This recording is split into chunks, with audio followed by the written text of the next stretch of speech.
Hey Bookish Besties. Okay, so today we're going to do my most anticipated releases of 2025. I think I have 12 on my list. I'm not sure.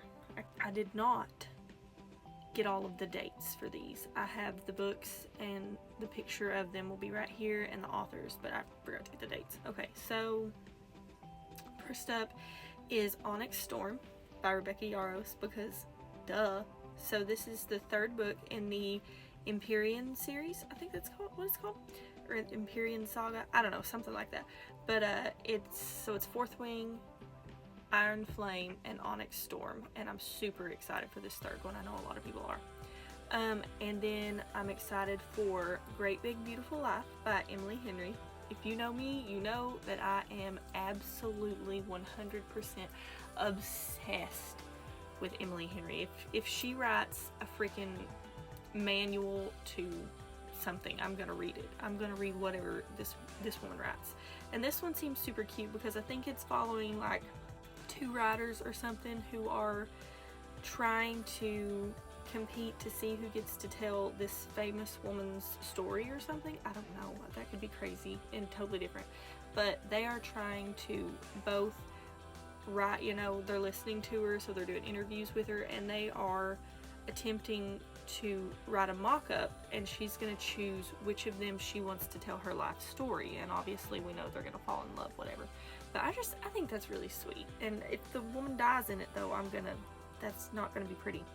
So next is Rebel Witch by Christina, I think it's Ciccarelli.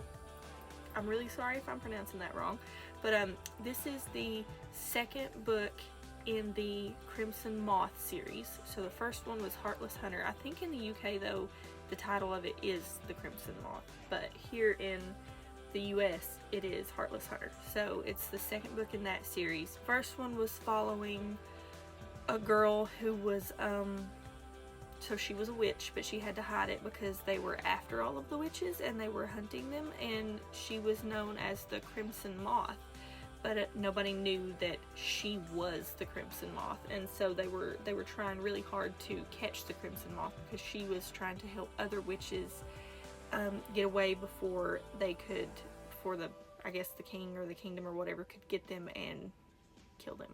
So then I'm excited for Wild Side by Elsie Silver.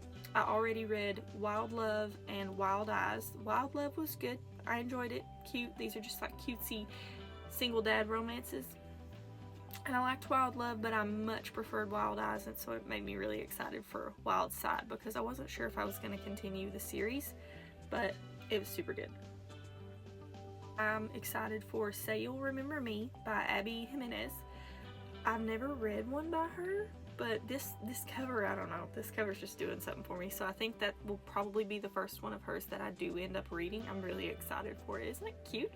But I hear a lot of booktubers and a lot of people on TikTok say that she's super good, so they put her right up there kind of sort of with Emily Henry, so my expectations are like they're up there.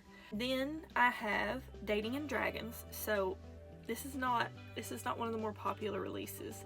The first one, it's not a series, but it's by Christy Boyce. So she wrote Dungeons and Drama, and it was super cute. It was a super little PG I think it's YA romance, and it was just, hi kitty, it was just adorable. This is Winona, don't mind her, but it was so cute. So I can't wait for it's they're inspired by like Dungeons and Dragons and stuff, and she weaves that into the books, so I enjoy that a lot. See, Can't Get Enough by Kennedy Ryan. So I read the second one in this series. I don't know what the series is called or even if it's named, but it's like a friend group, and so this is Hendrix in the friend group. I didn't read the first one yet, so I think I'm gonna read the first one before this one comes out, but I'm excited for this. Okay, then I'm excited for Deep End by Ali Hazelwood. I've only read one Ali Hazelwood book, so I read, was it The Love Hypothesis? Yeah, I think it was The Love Hypothesis, and I adored that book, but I loved it so much that I was afraid to continue reading her other ones, afraid that, I don't know, that I wouldn't enjoy them as much. I'm not, just ignore me. So I can't wait for that one. The Strawberry Patch Pancake House by Lori Gilmore. And listen, she wrote the Pumpkin Spice Cafe, the Cinnamon Bun Bookshop, something like that. I don't know. Or Cinnamon Bun Cafe, I don't know. But she just writes really cutesy, kind of Gilmore Girls-esque inspired romances. They're not anything like uber... Okay, the writing's a little they're incredibly cheesy. They're super cheesy, but if they're good, they're cute, and I want to collect them because they're pretty books too. You have litter stuck on your tail. I'm gonna have to get that out. It's a love story by Annabelle Monaghan? I don't know. I've heard it pronounced both ways, so I'm not sure.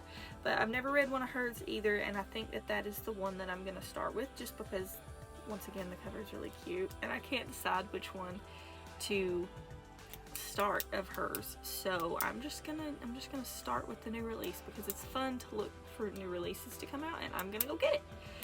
And then last but not least, is Promise Me Sunshine by Cara Bastone. So she wrote Ready or Not, and I don't know, that cutesy little book.